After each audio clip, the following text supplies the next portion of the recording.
Well, good evening. This is your girl Traci Williams, and I am back again with another superstar, might I add, and I mean super duper star in my book, Miss Jacqueline Sheppard. And I remember the first time that we did this. You came over my house. I was so excited. Miss Bubbly just bouncing up the steps, and that was exciting. I remember the exact day because I had a hat on. It was the Kentucky Derby day. That's right. It was Derby Day. That's right. And my hat fell off. Oh my goodness, that was exciting. So thank you so much for joining us again tonight and being my guest. This is going to be fantastic, you guys. As you jump on, do me a favor and tell me in the box. Just say hello and let us know that you're here. Let us know where you're joining us from. I'm very excited. We are very fortunate to have Miss Jacqueline Sheppard here tonight. Oh wow. I'm bubbly on the inside right now, so I gotta try to calm down a little bit here. Hey Wanda, so nice to see you. Thank you for joining us. And let me tell you just a little bit about Jackie. She is an expert health research person. She used to be a former teacher, you guys, and she also used to be a counselor as well. So she's worked with many kids from diverse backgrounds. And let me just get this out of the way from the jump, okay? So you guys know we're doing a series on Black Health Matters, right? Because Black health does matter. All health matters, but there's something specific for our community, for minorities in general, for Black and brown people. Let's just be real about it. But I know some of you are like, okay, so what this white lady gonna tell us? Why you got a white lady on here? Well, that's okay. Jackie is like totally cool, right? So I'm giving her props now so y'all would just know. She is also the author of, let me make sure I got it right, The Silent Takeover, How the Mind Jacks the Body. No, How the Body Hijacks the Mind. How the Body Hijacks the Mind. I should have, yeah, see? It just happened to me right there. So thank you for joining. I'm going to tell you up front, this is going to go by super quick. At 7:45, we're going to be off in here. If you have any questions about health, you need to put those in the box and we will get to your questions, okay? But Jackie's going to teach tonight, y'all. I mean, I'm telling you, like, we are so fortunate to have her. She's not charging me a single dime. But if y'all want to donate, I ain't going to hold you back from doing that. If you need the cash out, just let me know. But Traci. Thank you so much for coming on here. We really appreciate you, Jackie. So welcome. Thank you. Thank you, Traci. Yeah, when Traci and I started talking about this, I was very concerned because I was watching the statistics. And if you've been watching the statistics, and by the way, I'm not techie, so I hope I can stay on the screen while I'm teaching. Traci may have to tell me what to do. Okay, just scoot back. Scoot back. You're good. Hold still. There you go. Okay, I'm going to try to teach from here. Traci, and I was concerned because I kept watching the statistics that more Black men were dying of COVID than any other race or ethnic group. Yes. And I was, not only was I concerned, I just thought I have to do something about this. I have to do something. And what can an old lady who's almost 78 do? Well, I already knew a lot about Black health. I think Traci and I talked before. I was researching sickle cell many, many years ago. But it was more that I was watching an emerging pattern. It's actually been there, Traci, but it's just really critical now. I mean, it is Black health is critical. We think of all the other diverse problems we're having, but just plain old chronic poor health among Black people is critical. And I'm going to give you some statistics. You probably already know them, but colon cancer is the second leading cause of death in America. But Black people have the highest rate of colon cancer of any racial or ethnic group. And we just lost one of the most incredible young Black actors, the Black Panther, that I watched the series with my grandchildren, and they adored Chadwick Boseman. I've seen that 2 or 3 times with them. Such a great, powerful actor. It was heartbreaking. And I think he was, 43? Is that right? Then Black people are 50% more likely to have a stroke. They're 60% more likely to die because they had a stroke. They are 1.7% more likely to have cancer than whites and Hispanics. Over 600 people, 600,000 will die of cancer. A quarter of those will be lung cancer. We just have to, we have to look at this, because with heart disease, for example, this year, over 630,000 people will die of heart disease, but Blacks are more than twice as likely to die of heart disease. And then there's another statistic that is very alarming. Sudden heart attacks. Black women are 3 times more likely to have them than white and Hispanics. The sudden death from a heart attack. And we all can think about this and remember when we've heard somebody died with a heart attack, and you're just like, did they even know they had a heart disease? And right now, Black men are 3 times more likely to die than any other race with COVID. So it's time we have to do something about it. And this is something that it's got to be individual.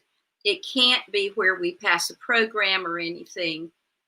For most of us right now, we can't even see the doctor. I had just a normal checkup deal, and we had to do it by teleconferencing. But I think what I want to talk about tonight is the fact that so often when we're thinking Black health, and they do the list, obesity, diabetes 2, high blood pressure, heart disease, and kidney failure. So many times people say, well, you just ought to lose weight. And so we're going to start there tonight, because that is such a huge misconception. It's such a huge misconception that it sometimes makes me upset, because a lot of times we want to lose weight. I'd like to lose some weight right now, but it's not that easy. But the leading research now that I've been studying this for a long time. When the body eats something, drinks something, puts something on the skin, the body has to make a decision. I can use this, I have to excrete this, or I don't know what this is, and I'm going to have to store it. And when it stores it, it can store it in your joints, which will be arthritis, your muscles, fibromyalgia. It can store in your kidneys, your liver, and it especially likes to store toxins in the brain. But the auto brain tries to protect your internal organs. So the auto brain will say to the body, make me another layer of fat. I have to store these toxins somewhere. I can't get rid of them. I have to store them. I'm going to say, Traci, what I believe is, I think the number one reason for obesity, regardless of the color, is neurotoxins and toxins in our environment, in our foods. Our body can't process them, and so it stores it. A lot of this is processed food. Now, when I was growing up, I was in the 12th grade before I ever ate in a restaurant. And that was, we got McDonald's when I was in high school. We never had food like that. We usually ate at home. most 80 years ago even, most people lived in a rural lifestyle. Almost everyone had a garden. Some of you listening to me, you're probably going, yes, growing up, we had a garden. But right now, we tend to just go buy our food at the grocery store. And most often, if we can, we eat out. Now, I'll say, number one, yeah, I'd much rather run out to a nice restaurant and have a nice meal than cook it and clean it up. That's true. We're all this way about wanting to have easier, faster food. But the problem is that regardless of what's going into the body, some people have you know them. They're skinny. They can eat anything they want to eat and they don't get fat. And we're like, it just isn't fair. Well, a lot of those people will have ancestry from Scandinavia. And if you have an ounce of Scandinavian in you, or maybe you've got some of those beautiful, tall, thin African tribe ancestry, you can eat anything you want to and not get fat.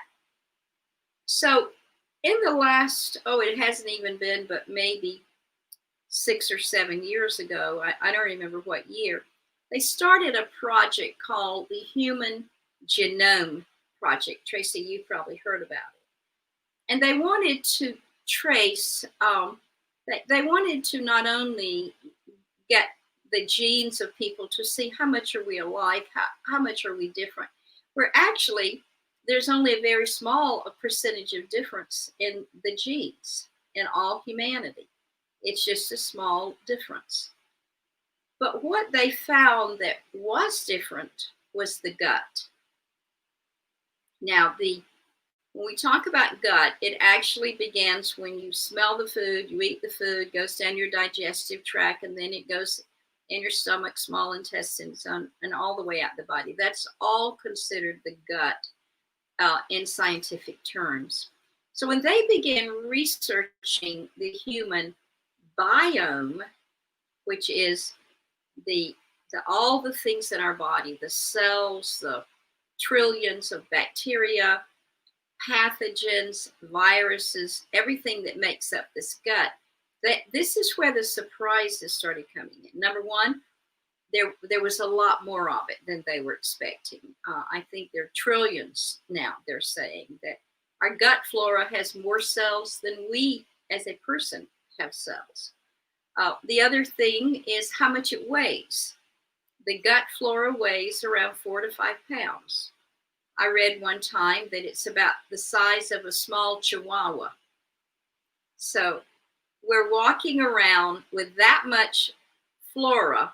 And what is the flora? It's bacteria. It's fungus.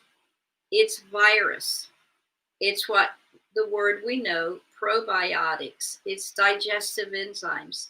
It's everything that the body needs to digest our food and get it to where it needs to go. So this was the big surprise. They found out, and again, this was, I don't know how many years ago, that ancestrally, our gut flora goes first of all back to our mother. We are born, when we go through the birth canal, the last gift our mothers gave us was her gut flora. And then relatives picking up baby, kissing on baby, dog, whatever, we get some more because a baby is born with a sterile gut. Baby didn't need anything in the womb. So you have to acquire those microbes to go in the gut. Well, babies that are born with a C-section that did not go through the birth canal, they don't get that. Now, in education, we always knew that kids who were born with a C-section had a more difficult time. They just had a more difficult time. We didn't really know why, but we know now that because so much of learning and behavior is tied to the gut, that those children just didn't get the same gut flora.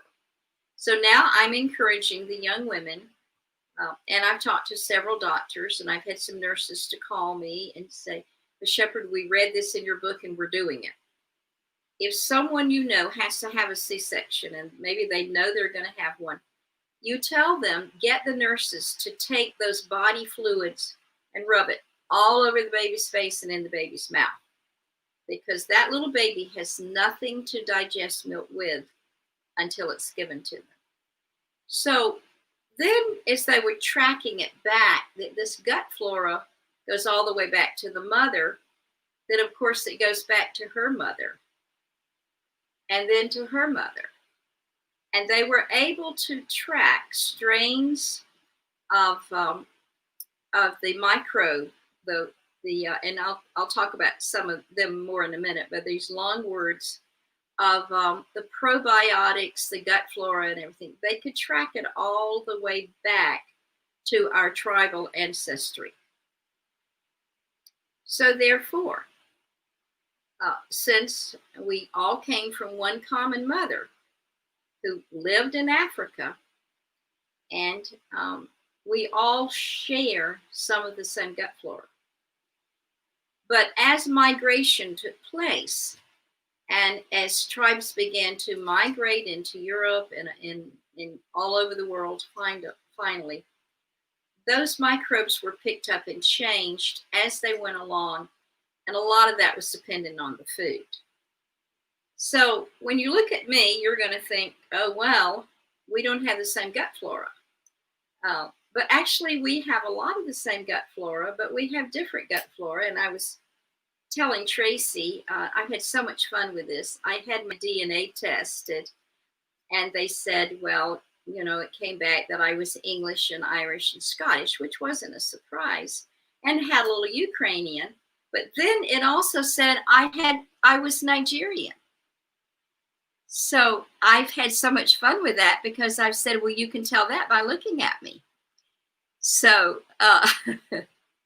so we're going to all share some of that common gut flora, but it changes. Now, if your ancestors were from a tribe that the main food was roots, sweet potatoes, peanuts, you're going to be able to eat all of those things and have no trouble.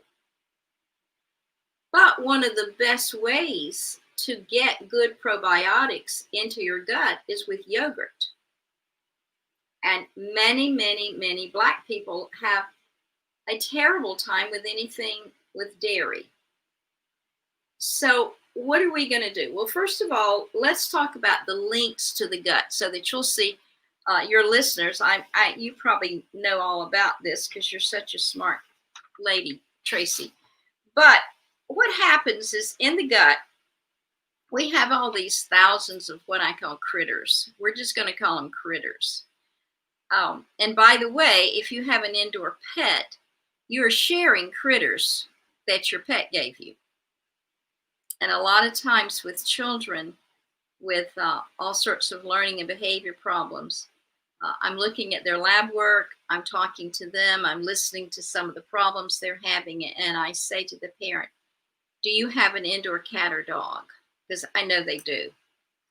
And as much as I love animals, it's not a good idea to share the gut flora that your pet has.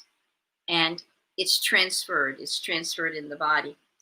But there was a study done. I'm looking for my notes. Traci, it's a good thing we only have 45 minutes, because look at all these notes I have here.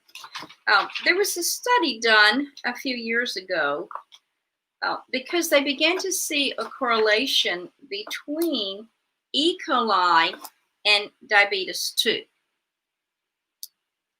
Now, interestingly enough, we all have E. coli in our gut. It's when we get an oversupply. E. coli is a negative pathogen. It's a bad guy. And you read in the newspaper sometime, well, they recall the lettuce E. coli. Someone got in a swimming pool, they got E. coli. So there was a big study done because they noticed a correlation that children who had E. coli within 2 to 3 years quite often were diagnosed with juvenile diabetes. And so in following that, was it the E. coli or was it the antibiotics? Because all of us know that antibiotics tend to destroy the gut flora. So then in studying this, they also began to track adults who had had E. coli. And they tended 2 to 3 years later to have diabetes too.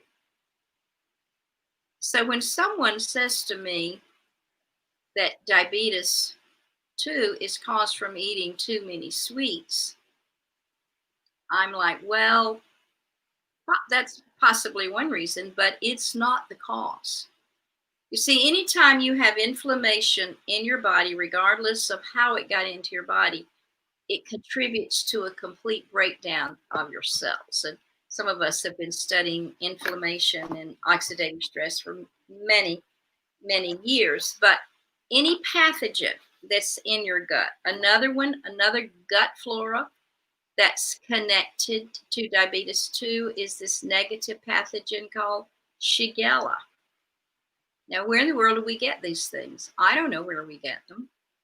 But some of you ancestrally, you will have enough of the good guys to get rid of the bad guys. It's when you have an overgrowth, when you have irritable bowel, you have Crohn's disease, you have celiac, any of these. Yes, they're aggravated by your foods, but what came first? When we do the proverbial, what came first, the chicken or the egg? What came first was that something happened and the negative pathogens took over your gut. You had more bad critters than good critters. Now, sometimes with babies, this starts at the very beginning. They have a struggle from the very beginning. Sometimes it can be corrected, and I do think that all gut dysfunction can be corrected. But let's say that your obesity is not caused from eating too much sugar. Let's say that obesity is caused from neurotoxins, inflammation, because your body's trying to find a place to store fat. And then what the other thing is caused from are certain overabundance of negative pathogens and other things that are really not on our side. Very interesting study that I've been following for a number of years is if they take the gut flora of a lean mouse and transfer it to an overweight mouse, the overweight mouse, without changing the food, will lose weight and become a lean mouse, and vice versa. If they take the gut flora of the overweight mouse and put it in the lean mouse, the lean mouse will gain weight. No change in food, no change in exercise. So what does that indicate? That indicates it's in our gut. Now, we're going to have to stop eating processed foods. I'm telling everyone, if you've got any ground at your house, plant vegetables. It's actually more important to have vegetables growing if you've only got a small amount of space. Try to get back to some simpler ways of eating. Don't eat processed foods, but you know all of that. You know that trans fats and sugars, you know all that's bad for you. No one has to tell you that. But what you don't realize is that those bad critters, it's not you craving that food. The bad critters are driving you to get the food they need. And that they love sugar. Cancer loves sugar. I was telling someone the other day that the year before I had breast cancer, I just kept craving chocolate milkshakes. And after I got cancer and I was going, how on earth did you, the village health nut, get cancer? Well, the only thing that I was doing that was really bad was chocolate milkshakes. So actually those cancer cells were driving me, causing me to crave. So it's so much more complex than, okay, you're eating too much, get out there and exercise, get on a treadmill. But so many times when people do have bariatric surgery, what happens is a large amount of that gut flora, and if the negative pathogens are in that spot, then everything changes, including their diabetes too. Now, I'm not encouraging that surgery. I'm just saying that it further underscores there's something wrong in our gut. So if indeed this bad gut flora causes diabetes 2, and if indeed diabetes 2, even when it's undiagnosed, goes on to affect the kidneys, we begin to have a double whammy. Because as the least bit of kidney problems will cause high blood pressure. Now, if we, Traci, if your listeners stay with me for another couple of sessions later on, I do want to talk about things like emotional stress, but we're not going to talk about them tonight. Because what I want to really zero in on is we've got to change gut bacteria if we're going to change Black health. Now, this study, I don't think you can read it from there, but it's such an interesting one. It's on diabetes 2 in sub-Saharan Africa. And what they were looking for was exactly what we're talking about. What gut flora do they have that that's going to be more plentiful? What are the bad guys? And the bad guys' names are so long I can't even pronounce them. We're going to mainly emphasize in a few minutes what we can do about it. But what they found out is that those in sub-Sahara had a higher number of certain pathogens in their gut than the people who did not have diabetes. And then when they were comparing it to Europeans, they were saying, well, these Europeans have the same bad guys. And then comparing it in America, yeah, regardless, we're a blend of everything over here. Same bad guys kept occurring again and again and again. Most of the overgrowth is associated with antibiotics, as well as associated with the gut flora that we came into the world with. And in the Black community, one of the hardest things is introducing some of the foods that can change it. So let's talk about that for a minute. Then I'm going to cover a couple other things because I want your listeners to have time for questions. Most people whose ancestry comes from south of the equator don't do well with milk. Now, interestingly enough, they may be able to do raw goat milk. And by the way, I have about 6 goats over here. I'm not a milker. I wish I can't milk them. But nevertheless, and that figures because you're like, well, yeah, we see these pictures of people having goats because the goat milk is the closest thing to human milk. So that's healthy. So if you can't, and I don't want any of you going out and drinking cow's milk because you're probably going to have a problem. But what about those of us who our ancestors migrated on over to England and Scotland and Wales and so forth? Their major food was dairy and what else? It was fish. They were catching fish in the cold waters, codfish, salmon. What are these fish high in? They're high in omega-3s. And they're also high in something that's so powerful in your gut. It's called butyrate. And it's probably your best gut friend. So if you can just eat a big slab of cow butter, you're going to have more butyrate. So if you're like, I can't do it, then we're going to talk a minute about what you can do. And that is finding something fermented that you can eat. Now you're hearing the term prebiotics, and yeah, you can take prebiotics. And there are some that I think are better than others. But sauerkraut, and again, you're like, I can't eat sauerkraut. And where did sauerkraut come from? It came from Germany. It came from Eastern Europe. They had tons and tons of cabbage, and so they had to try to save the cabbage. So what did they do? They put salt on it and made sauerkraut. That is excellent for your gut. What about kimchi? Koreans did the same thing with their cabbage, except they added these wonderful red peppers and everything to it, and more herbs. And so you have the Koreans eating fermented kimchi, and yeah, they're going to have less COVID because they're going to have a better gut flora. But you've heard of kombucha. Some of you may be able to drink kombucha. You may be able to do kefir. But I don't know, Traci's young, but if some of you are on and you're older, you may remember that your grandmothers used to pickle everything. Pickled peaches, pickled cucumbers, pickle. Eat pickles. Or you may learn to make some of the fermented vegetables. And you're like, oh, that tastes terrible.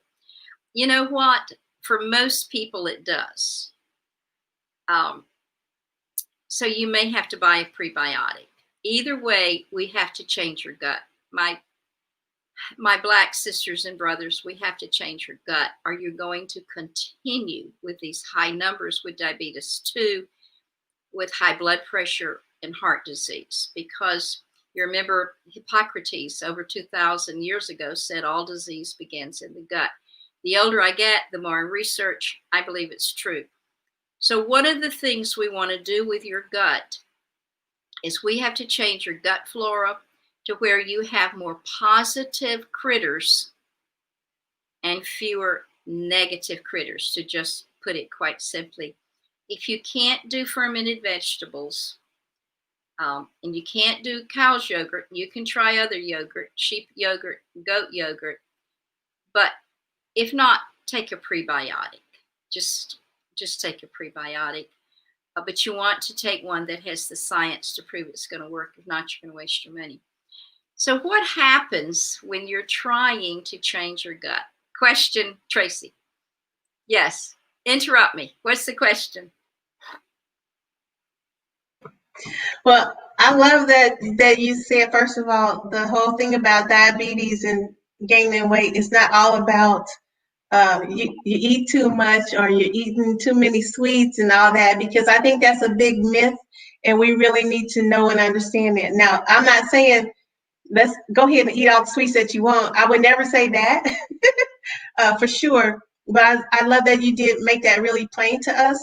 And I know so many people have so many questions on here. And so I'm just going to ask you something really quick. Yeah. Anyway, yeah. Okay, so you mentioned yogurt. What brand of yogurt would you recommend? And then also, what about the prebiotic? There's only one prebiotic, if you're going to just go buy a prebiotic, that I recommend. It is from LifeVantage. I am associated with LifeVantage because I use everything they have. Everything their lab develops, I use. I even give my dog a product from there, but I'm a real science person. So I have to make sure that the science is there. The science is there for the prebiotic. I want to tell you one that I think you should start with if you can make yourself eat it. And that is the Activia yogurt. It has sugar in it, so I don't want you to eat it forever. But 2 weeks of it, your gut will start taking some good bacteria from it. Now, the list that we're going to have to teach later, after Traci teaches me how to do screens or something, is about this long of the probiotics we have to get into your body. So the brand that I eat is Green Mountain plain Greek yogurt. And I think some of you are going to have problems with it. You might can put a little Manuka honey on it. But try kefir. You may be able to drink kefir. You see, your stomach is going to revolt a little bit, but what's revolting? Revolting and saying no are those negative pathogens. You may can only eat a teaspoon or two. That's okay. We just got to get it started. I don't want another decade to go by with people who are struggling with weight, whether they're black or white, to be adding shame and guilt on themselves by thinking that they're the cause. Amen. Thank you so much for that. Now, I know we also have some people that have some issues sometimes with diabetes on here, so I'm glad that you're hearing this information. I want to, before we even end, or you may have to go and eat dinner or something, I want to encourage you to come back for our next session, which is going to be in October. So be sure and make sure that you catch this. If you need to go back through it again and listen, please listen, because like Jacqueline was saying, she's done the research, and there's no reason that we have to continue to repeat the same patterns over and over. I remember when COVID-19 first happened and all the stars were getting on and they were saying, listen, Black people, we got to do better. We got to eat right. That's why we're dying. We got to eat this, eat that. Same things that Jackie is telling us, and I was telling Jackie today, I went and got one of the little humidifiers, and what, kind of what to put in there so we can be breathing right. And I started boosting up on our immune system. And so we started doing really well. So just take heed. If you haven't shared this, when you get done, share it. Don't share now. Share when you get done, because I don't want you guys to lose the flow of what's going on here. But I got to put a question before you that somebody asked even before this started. So I think that's going to be pretty important. So, okay, what if a person has slightly elevated uric acid levels? What kind of things can we do to lower those? So uric acid levels, you guys. Yeah. Uric acid is actually, I hate to tell you, but it's one of your friends. It's signaling you that pain that it causes is saying you got to change something here. What I recommend is drinking about 64 ounces of water every day. In a quart of water, that's that's a quart, whatever. Put 2 tablespoons of apple cider vinegar. And if you're like, I can't do that, add a little honey. Honey's good for you, just not too much honey. But try to get that, because what you've got to do is you have to signal your body, quit making so much uric acid. And Traci, I don't mind doing a private phone call with that person if you'll get on with me at some time, because there are several other things that can be done to lower uric acid. But the number one thing is flushing it out of your body, and then trying to become more alkaline. And of course, with becoming more alkaline, we go back again to trying to eat maybe fermented veggies if you can. Yes, thank you. That's great. I love that apple cider vinegar. I take a little every single day. And just want y'all to know also, like, I didn't know exactly how much to take when I first started, but it will help you lose weight as well. And so, you might not be aware of what's going on. And I was just like, what's going on? I can't fit my clothes anymore. And that was part of it. But I just needed to balance some other things out in my body. So I still take it every day, but I'm not losing weight anymore like that. Okay, so how can we get rid of fatty liver? Fatty liver. Okay, and one other thing, the apple cider vinegar is killing some of those negative pathogens. It's killing some of your bad guys. So fatty liver, I know more about fatty liver than I'd like to, because my family, it's one of the things that is passed through my family. My mother actually died from it, the non-alcoholic sclerosis. Yes, I think that first of all, you have to understand that even if you're not large, you can have a fatty liver. And that again is your body's trying to protect your body by adding weight. But eventually it could not protect your liver. So the fat began to go right through that liver. But if you've heard of pate, a pate is made from goose liver, pig liver, whatever kind of livers. And the way that they make it is they force feed the goose. And this is one of many countries, it's illegal. I don't even think you can buy it in America. Surprising. They force the goose's mouth open, and then they force feed corn down it. So if you force feed a goose corn, then what happens is they will develop a fatty liver. They will develop it. So don't overeat. And the more that we're eating out, the more fatty liver we're going to have in America. Because even though we'll think, okay, I'm going to eat half of this and tell him to put the rest in a box, it's so good, we just keep eating. So I would say the number one thing is, even if you're not fat, whenever you get that little signal, you've had enough, stop. In fact, because I have to watch it so carefully in a restaurant, if I'm eating out, it's not so hard to do at home, especially if I'm eating my own cooking. I'll stop pretty early on that, but I'll tell them to bring the box. I'll say, when you bring my food, bring a box. And I put half of it in it so I won't be so tempted to overeat. So yeah, it is curable, guys. Fatty liver is curable. My mother died in 1974. It was very, very rare at that time. And now it's very common. So as you guys can see, Jackie is super knowledgeable. I'm telling you, y'all gonna want to come back in October. Y'all might be calling me before then. I'm gonna ask her about a couple of more, but I also want to just say a little bit about the water.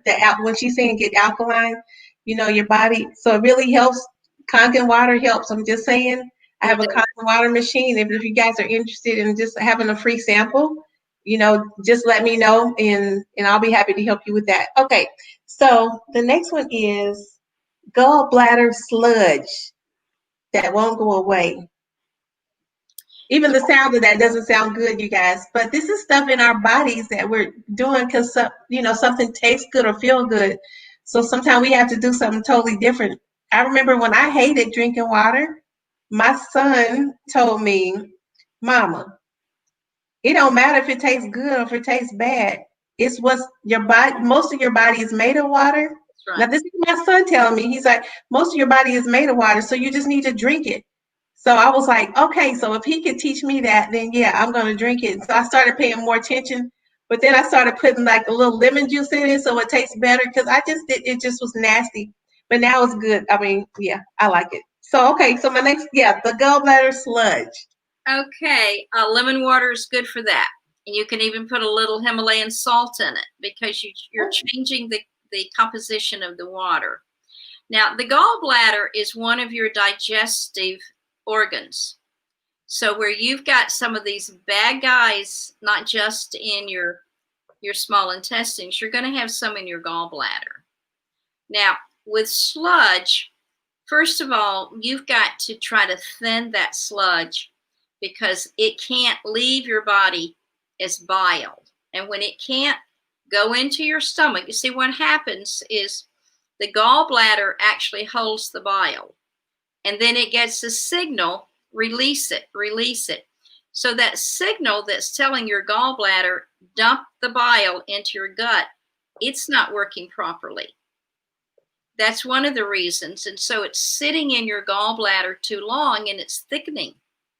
And that's why it's sludgy. And the dangerous thing is that it can block those ducts. It can block those gallbladder ducts, and then you can end up being rushed to the hospital. The same thing as stones. Those stones, the gallstones, you've all heard of those. They typically are the problem. Usually the gallstones are caused by a faulty liver, not a fatty liver, but a faulty liver. Now, what can you do for that? Well, one of the best things you can do for a liver problem, and thus help your gallbladder, would be to eat beets. Now, if you have high blood sugar, you're going to have to watch how many beets you can eat, but you can juice the beet greens. Now, I'm not big on juicing, because sometimes people they get their minerals and their vitamins out of whack. We are supposed to eat food the way God made it. But with gallbladder problems, I tend to say, let's just go ahead and start eating collards, turnip greens, and dandelions. You see in some of the grocery stores, you're like, what in the world do they have dandelions in here? Plenty in my yard. But for any of you who have been exposed to glyphosate, which is Roundup, you're going to have health problems. You're going to have more cancer. You're going to have more diabetes 2. You're going to have more of everything, kidney failure. That stuff is lethal, so don't use it anymore. One more thing, Traci, because I know we're running out of time. I want to say one thing before we answer the rest of the questions. If you're not taking vitamin D3, now here's the thing, black skin does not absorb it as well. Now, I'm sorry, the difference is this. When you get out in the sun, your body absorbs vitamin D3. Now, ancestrally, you were out in the sun more than you probably are in urban America. Now, with the white community, with the Euro-Americans, where did they get their vitamin D3 from? Remember I told you they ate codfish, they ate fish? So they were constantly from those fatty fish getting vitamin D3 because they didn't have enough sun. But one of the most disturbing studies I've read recently says that we can take vitamin D3, but it's not going to do the same thing in our body as sunshine. And I'm very concerned about the Black community because typically when I'm looking at someone's labs, the Black community will have lower vitamin D3 levels. I just told a lady today, you've got to start taking vitamin D3. I told her 3 months ago to take it. And this time I had to say, you're going to have to take 5,000 to 10,000 units a day. Hello, my precious Willie friend and brother. Yes, it will, Willie. And Willie, you know as much as I know. For those of you who don't know Willie, we go way back in the health community. It's going to help, Willie, absolutely. So with the vitamin D3 and the Black community right now, you've got to take it because the people who are dying the most have the lowest vitamin D3. So just go take it. As simple as that. And get out in the sun. A lot of us don't spend the time out in the sun that we need to, but just go sit out, let the sun shine on your face. That's so healthy. Okay, Traci, other question.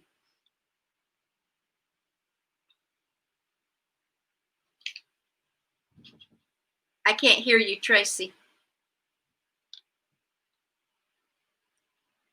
Okay, sorry about that. And I apologize. The screen. Someone said the screen was freezing.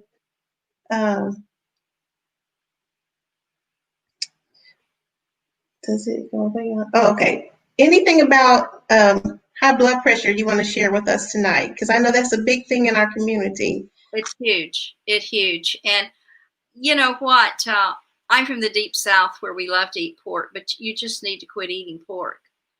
Pork does send your blood pressure up. Eat chicken, but make sure it's free range. And I want to say this, right now money's tight. And a lot of times when I'm encouraging someone, you need to eat organic, I know how expensive organic is. That I have a garden. I raise chickens, but I can't eat them. But they're my buddies and I can't eat them. But we do have eggs sometimes when they lay. But here's the thing. With everything we're talking about tonight, you've got to become, yes, Janet, 5 to 10, and make your doctor check your vitamin D3 when you go back to the doctor. Make him test it for you. And the other thing you want tested is your C-reactive protein. That's the level of inflammation in your body. If it's high, call Traci. She'll get in touch with me and we'll get it down quick. You've got to become more proactive. Gone are the years when we could go to the doctor and get a pill, because it turns out those pills had side effects. And with the kidneys and high blood pressure, a lot of that's the side effects from the medicines. With high blood pressure, Traci, usually if I can get their magnesium, their calcium, their potassium, and their phosphorus levels, their electrolytes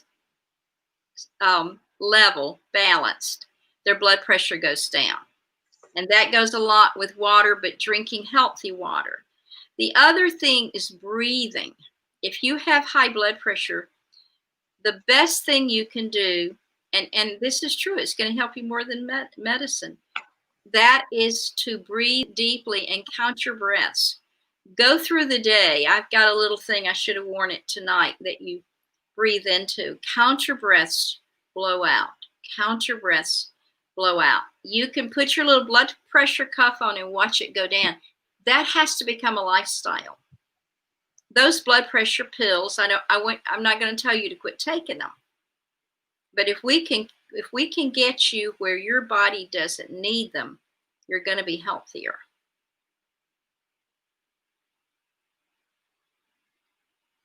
Thank you. That's good. Deep breathing. Whoa. I mean, that just has so many. Okay, so this is going to be the last one. I'm going to put it on here. Okay, not the last one. Mine.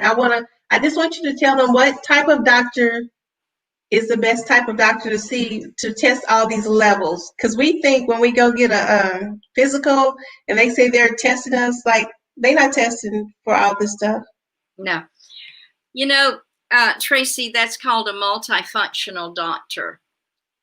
But a lot of chiropractors can run these tests. Some of them you can order yourself. And I want you to, if you want to find out some of these things, Traci and I can do a program just on the test you can order yourself. There is a Navajo proverb that says by the age 40, one must be their own physician. And I think that's true.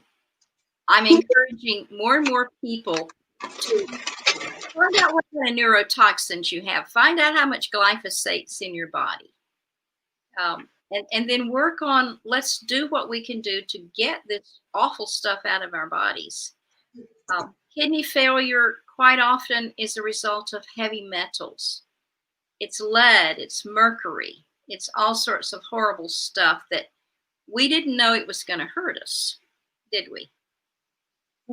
Mm-hmm. But we're living the consequences. So I'm going to bring one thing up. There you go, from this brother, Mr. Willie. Willie, it's Roundup.